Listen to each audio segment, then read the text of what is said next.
Generalinis konsulatas Čikagoje sumastė dar praeitais metais kažką tai amerikietiškai publikai pristatyti tokio netradicinio, galbūt tokio kažką įdomaus, ko dar nebuvo matę, ir kaip tik aš pavarčiau Mariaus Jovaišos neseniai išleistą albumą Neregėta Lietuva. Tiesiog kilo idėja, kodėlgi ne Čikagoje suorganizuoti Mariaus parodą.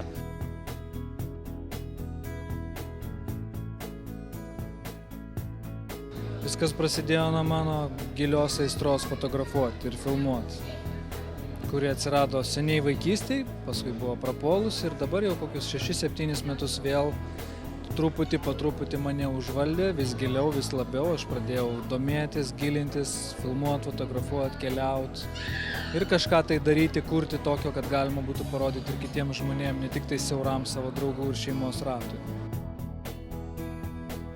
First of all, I must say I was in Lithuania in 1981. This was still the time of the Soviet Union, and you can imagine it changed a lot. And when you see the pictures today, you think it's a different country. But on the other hand, nature is timeless. For those who know Lithuania, it's a good remembrance. Those who don't know Lithuania will love it.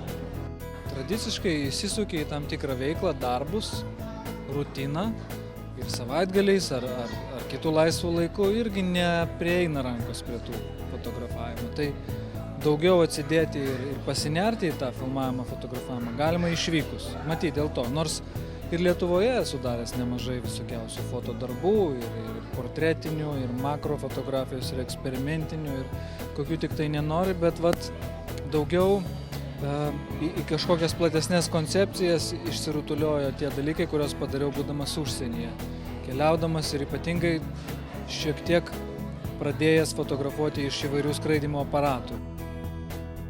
I saw some similarities between our countries, and it's obvious that there's rather more similarities than differences. And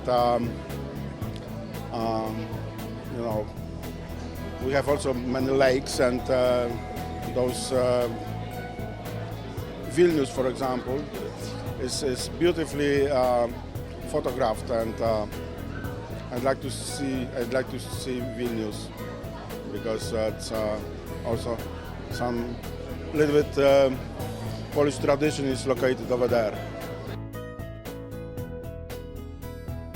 Well, it's gorgeous materials. It's similar like a journey in just a few minutes. Really enjoy the exhibition. Naujas žvilgsnis, naujai pažiūrėta yra į tą pačią mūsų Lietuvą ir jos gamtą ir architektūrą. Tiesiog esame pripratę prie vienokių nuotraukų, o šitos visai skirtingos pasirodė, tai todėl matyti ir apsisprendė pasirinkti Marių Jovaišą. Lietuvą pristatyti lietuviams yra labai, kaip sakoma, jos net nereikia pristatinėti. Kiekvienas lietuvis turi savo įsivežęs sentimentus iš Lietuvos ar girdėjęs savo tėvų. Tačiau mums kas svarbiausia yra Lietuvos vardas, Lietuvos įvaizdis plačioje Amerikos visuomeniai.